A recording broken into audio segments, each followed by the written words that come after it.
KFGO and the drive this afternoon. Just about 9 after 4 KFGO time. It is so much nicer outside. A little breezy. Neighbors across the street lost a gigantic branch on their tree. So, yeah, it's darn breezy out. So keep that in mind. But it's almost refreshing. It's so nice. What is the temp, by the way, Paul? It is 76. Oh, boy. This is more like my kind of weather here. The reason coming out for a party tune is because this kind of news puts us in the mood for a little bit of a party. Epic Companies is looking at a development in which there would be a indoor water park. Now, wouldn't this be a great idea for as long as winter is around here and as many months around the rolling year that we have bad weather? You'd want it to be indoors, wouldn't you, overall? Absolutely. And so what a great idea. I've been to a few water parks in my time. Let's talk about that. And more than that, joining us today from Epic Companies, the Vice President of Marketing and PR is Mackenzie Olson. She's with us. Hi, Mackenzie. How you doing? Hi, great. Happy Friday. Thanks for having me. Yeah, happy Friday. Is anybody in your office over there left today? It's pretty quiet around here on the afternoon. Yeah, here too. There's an echo down the hall here. So yeah, it's time to get out and play. We don't have very many summer Fridays, so I hope everybody does get out and play. But wherever you go, make sure you take KFGO with you. Well, this is just a great idea, and I saw the Survey Monkey. I took the Survey Monkey poll. We'll explain that coming up here in a moment. But an indoor water park, what a great idea. But before we start talking about the water park, Mackenzie, let's walk everybody through what you guys are doing at Epic Companies.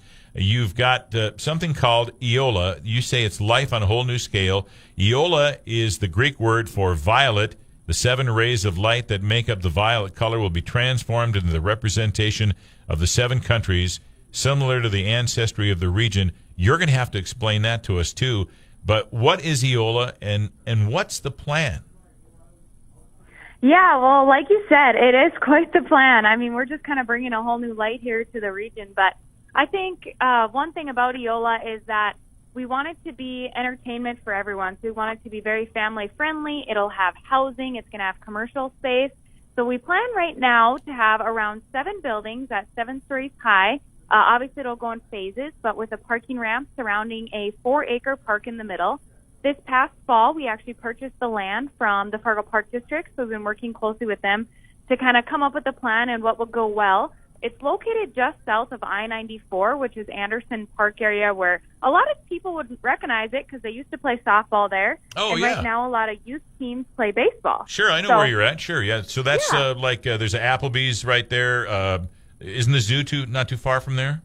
Yep, and Okay. we're working very closely with the zoo because they have some new exhibits coming, so they're trying to get some more foot traffic and people through there, so we've been working closely with them. But I think one thing that you would probably know about the area if you're from Fargo-Moorhead, West Fargo, or even travel here is that area is a little bit underutilized now, so it's nice to be able to bring some life back to that space, and it's a really great location just off the interstate, tons of hotels nearby, retail, restaurants, so this development is definitely going to support not only what we have in there and it'll be open to the public, but also what's surrounding it. And within that 4-acre park, we are going to have a sled and tube hill, similar to what you may have heard of at Green Bay and Titletown. I know people get excited about that. Yeah. A hockey rink. We'll have garden sculptures and arts. We'll have a small stage for acoustic events. It could also host a concert. Plenty of things to do that will be for family-friendly type things.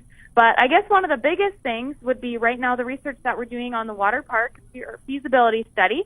We're kind of trying to figure out what size that will be because we really want to do a water park. We want it to be a regional destination location and just be year-round fun for everyone.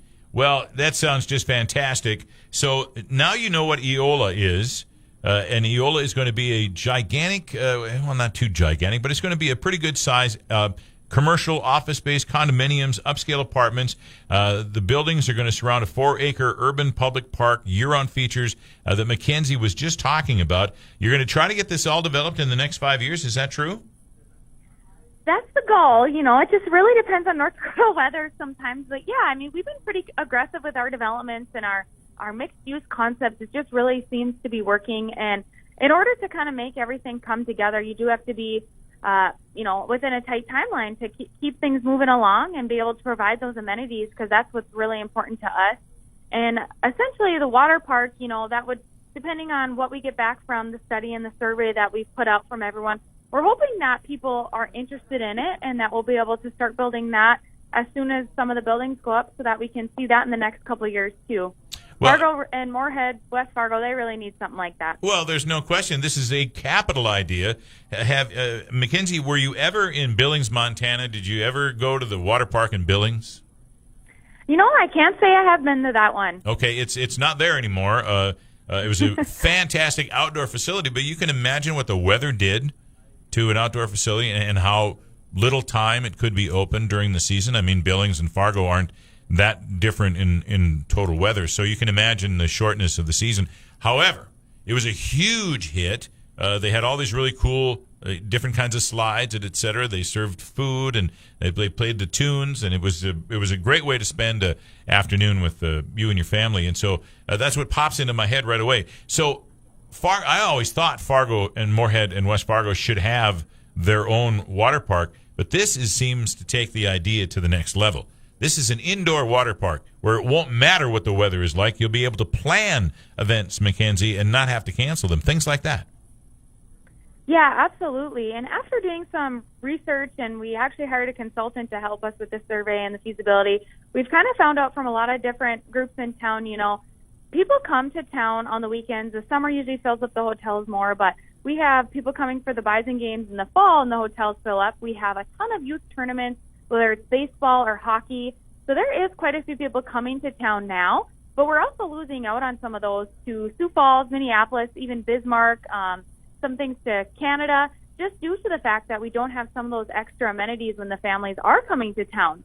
So if we can fill up the hotels more than just during football season and fill it up year-round, I think that would be a really great asset. And another option that we're looking at with the water park is potentially doing maybe some outdoor options, whether that's a lazy river that goes outside or retractable roof. We'll have to see kind of how that all plays out, but it would be nice to be able to do somewhat of an indoor-outdoor thing to kind of keep the activity and things going in the space.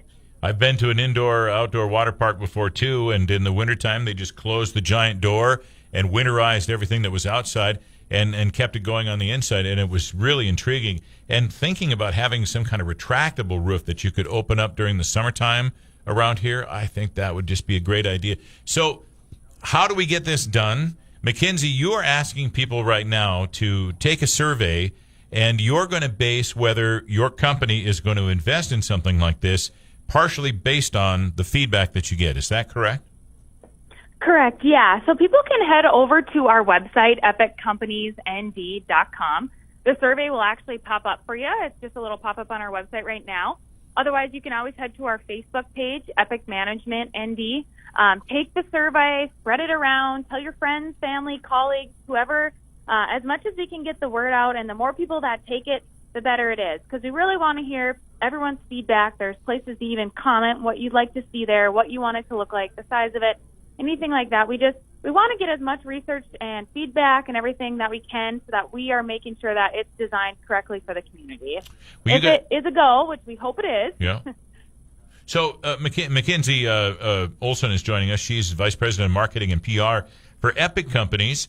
They've already brought you the lights in West Fargo and all the different things that are going on there. It's already been just a tremendous hit, a huge home run, and they continue to work on more developments. So they're talking about they've purchased the land area, the Anderson Field complex. They're going to be building on that area there. And one of the things that they want to do is put an indoor water park on that facility. But they need your feedback on that. They want to know if you're going to go. Mackenzie, you guys have been very studious on getting your background information before you move forward with your projects. I think that's very impressive. So I assume that you guys have gone around and have looked at other water parks or going to be doing that to decide what amenities you would put in this water park. Yeah, and that's definitely a part of the research and the study, and with the consultant that we hired too, that's what they do. It's a hotel and leisure advisor, so that's kind of something that as soon as we can get a little bit more feedback and what people want to, we want to be able to travel and see what those things are. And as you'll notice from those of you that take the survey, it talks about, water coaster, a lazy river, do you want a surf pad, do you want we want it to be for everyone too. So whether it's kids, adults, I think that's the nice thing about a water park. Gaming, bar, restaurant, cabanas, whatever we can have there. So we'll do as much research as we can from the feedback that we get back as well. But we kind of want to get everyone's take first so that we can make sure that we are going to the right places and finding the right things to go in there. So you're asking people their experience with water parks. You're asking people what has influenced your decision to attend a water park. You're asking people on this survey what type of attractions within the water park that they would like to have, whether that be a lap pool or wave pool or some kind of river rafting type situation, whatever. So are you going to base what you build on those results? Yeah, so the consultant actually that we hired, they do base the results on a lot of what we build. So obviously we have to figure out the financial feasibility and what will work, but the survey results are seriously what we want to hear and want to know, because that is important to how this all comes together. If for the community to use it, we have to know what they want to use and what they want to see there and how much they're willing to pay to get in it. And, we need it to be full year-round, and that's kind of what we're going for. We're looking at a hotel option as well. And one big thing is that it's going to be open to the public. So it's definitely not going to be private, closed off. Everything there will be open to the public. The park's open to the public, the Tube Hill, Sled Hill. It's just going to be a very big public community feature that's a regional destination location. Boy, it just sounds like a wonderful idea. Will the Fargo Park District continue to be involved after you've built? Yeah, we don't know all those details yet, but we've been meeting with them weekly to kind of figure out their take on it, what they want to see there. So, yeah, we hope so. I mean, we've had a great relationship with them. It's been fun to hear all the ideas that they have. And, of course, they have some really great spaces in our community, especially this summer, and people are going to the pools right now and being able to use those. So we hope to continue working with them and seeing kind of how they want to be involved, I guess. Well, this sounds like a terrific idea. So the most important thing everybody can do right now, if you're a proponent of having a water park in the metro area year-round, you need to get to surveymonkey.com, or where can people get to the survey? What's the easiest way? Yeah, the easiest way would probably just be to go to our website, epiccompanysnd.com. Just right on our homepage there. Once you're on the page, a pop-up will happen. You can click Take the Survey. Otherwise, you can head to our Facebook page, Epic Management ND. Okay, either one of those will work, and then that'll take you to the survey. The survey will take you a whopping 2.5 minutes maybe, and get it back so we can go forward, because this is going to be a step in the right direction. One more thing that'll make living in the Fargo-Moorhead, West Fargo metro area that much more wonderful and enjoyable is to have an indoor water park that's open year-round. Mackenzie Olson is the Vice President of Marketing and PR with Epic Companies. Mackenzie, thanks so much for joining us this afternoon. I hope you get out of there and have a nice weekend. Well, thank you so much. We sure appreciate it. It's already great to live in Fargo, so let's bring a few more things that make it even more great, right? Absolutely. Mackenzie, thanks so much. Yeah, have a great weekend. Yep, you too. KFGO time is 4:22. You're listening to The Drive with Dan Michaels on the Mighty 790 and 104.7 KFGO. You're listening to The Drive with Dan Michaels. I guess I was going about 65 tops. 7.